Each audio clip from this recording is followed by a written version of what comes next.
Samantala ang isa ang Pilipinas sa mga bansang may pinakamalaking kaso ng tuberculosis.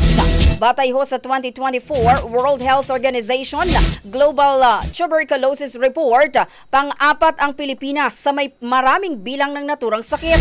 Nasa bansa umano ang 6.8% ng kabuang bagong kaso kada taon ng TB sa buong mundo.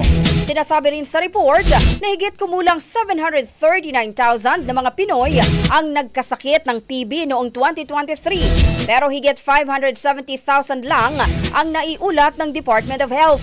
Ibig sabihin, may mga TB patients na hindi naitala at hindi nagamot.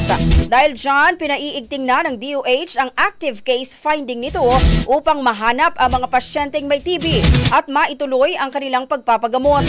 Target din ng ahensya na mapababa ang bilang ng mga taong tinatamaan ng sakit kada taon. Ang bahaging ito ay hatid sa atin ng Mom's Love ES1 Capsule. Simulang tuparin ang pangarap ng iyong anak. And starting now!